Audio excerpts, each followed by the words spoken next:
On dispose d'un roman intitulé Meurtre de Chen, extrait de La condition humaine de Malraux.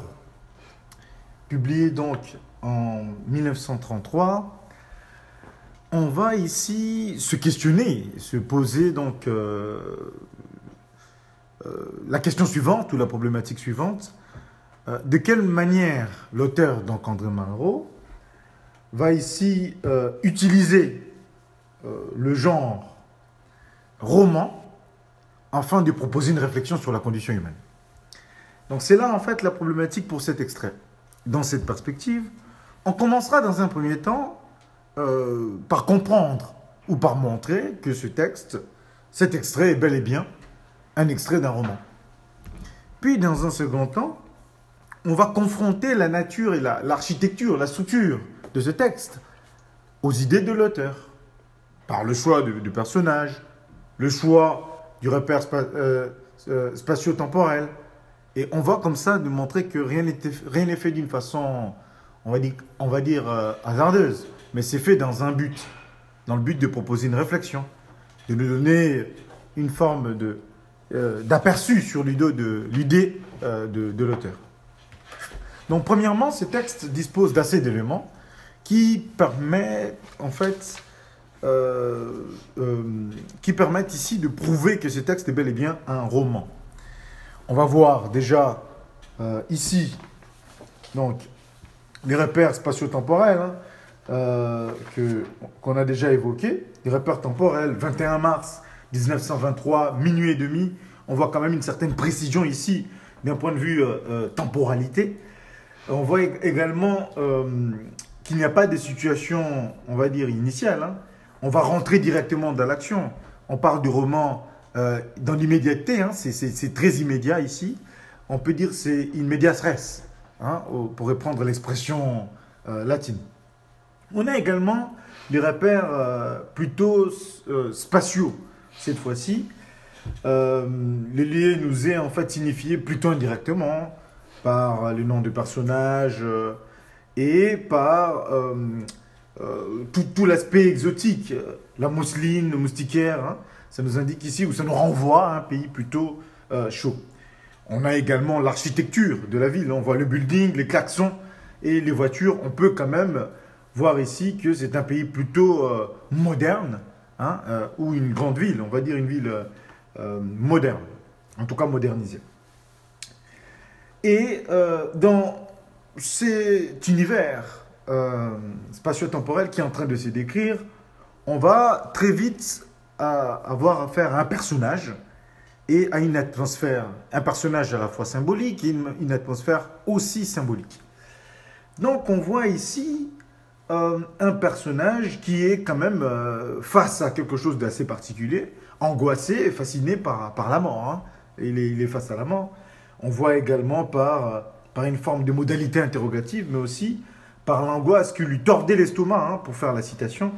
Et c'est quelqu'un qui va hésiter et qui va être dans une situation plutôt d'incapacité face ou devant plutôt le meurtre. Il n'était capable, on voit quand même la négation ici, que d'y songer avec hébétude. C'est presque une forme de paralysie, une contradiction interne qui l'emmène à la fois à commettre un acte, mais dont il est aussi incapable d'agir. Donc on voit comme ça cette opposition. Le terme fascination est clairement vu par la citation « fasciné par ce tas de mousseline blanche ». Donc Chen ici ne parvient pas à agir à cause de cette fascination qui le rend inerte, qui le paralyse en fait.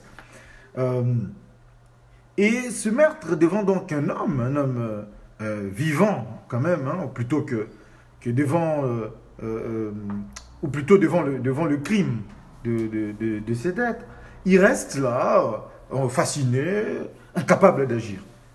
Donc on voit comme ça cet être qui est quand même très symbolique de l'homme.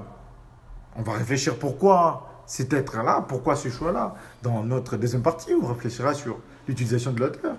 Mais ici, ça nous donne déjà un élan de cet aspect plutôt symbolique. Cet aspect symbolique va se poursuivre par l'utilisation des objets. L'auteur va user, va utiliser ici donc des objets pour amplifier cette hésitation. D'accord? Il manifeste son hésitation ici, main hésitante qui tient un rasoir fermé. D'accord? Un court poignard. Donc là, tous ces objets, ça sert à amplifier cet aspect. Et la symbolique se poursuit même dans l'atmosphère. L'atmosphère qui s'est décrite ici par des ambivalences, par une forme de dualité. On voit par exemple l'ombre et la lumière. Un contraste. On peut dire c'est contrasté. D'accord? Ce contraste est renforcé par le contexte même sonore. Le silence de la chambre s'oppose au bruit de la rue, la nuit, klaxon. Le contraste entre le clair, comme on l'a dit, l'ombre et la lumière, la seule lumière, grand rectangle d'électricité pâle, rectangle de lumière, et l'obscur minuit et demi, cette nuit. Donc on voit ici que même l'atmosphère est marquée par cette forme de pesanteur et d'hésitation qui n'est pas utilisée pour rien. Ce qui nous emmène à notre grand D, grand 2, l'idée de l'auteur. Donc l'idée de l'auteur commençait déjà à se faire sentir par le choix du personnage, le choix de l'atmosphère. Et on peut même se questionner si ce n'est pas aussi bien choisi pour nous plonger dans une forme de réflexion. La réflexion sur l'hésitation dans la vie. Mais aussi, Chen, alors, dans cette perspective, serait un personnage symbolique qui représenterait l'homme. Peut-être l'homme de combat, l'homme de guerre, peut-être le soldat. Vu le contexte dont nous savons que Malraux a vécu à son époque.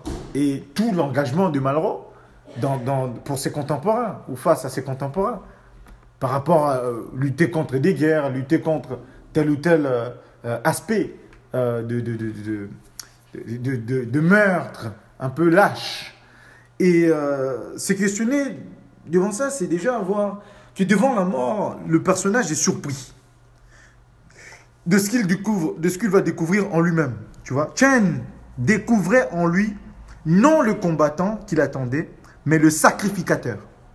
D'accord? Sacrificateur, là, ça amène quand même une dimension plutôt sacrée de l'acte. Le sacrifice. Sacrifice à qui? Au Dieu. D'accord? Au Dieu, en l'occurrence. On se pose la question si ce n'est pas les dieux de la Révolution. Et on se rend bien compte ici que le symbole montre qu'il doit, en quelque sorte, il doit tuer un homme qu'il compare à une ombre. Et il découvre en lui les ténèbres. D'accord? Donc, sous son sacrifice à la Révolution, grouiller un monde de profondeur auprès de quoi cette nuit écrasée d'angoisse n'était que clarté. D'accord? C'est ainsi que Malraux présente un homme face à la mort dans la réflexion sur lui-même et révèle une grande obscurité intérieure, des doutes, des hésitations, qui marquent une atmosphère plutôt pesante. En guise de conclusion, je dirais que ce texte est tout d'abord un texte très surprenant par l'entrée dans l'action, l'entrée immédiate, in medias res, pour reprendre l'expression romaine, mais aussi dans le suspense, le choix aussi du sujet, de la thèse, qui se marie bien, qui est en parfaite, on va dire, connivence avec les sujets abordés, puisque c'est un sujet sérieux, puisqu'il s'agit de la mort, puisqu'il choisit de décider de prendre la mort, de prendre la vie d'un être. L'auteur ici va nous montrer la fascination du personnage, ce que le personnage éprouve devant son semblable qu'il va tuer. Malraux va suggérer ici donc une réflexion sur le sens et la valeur de la vie elle-même. Voilà, je vous remercie. Est-ce que c'est compris ?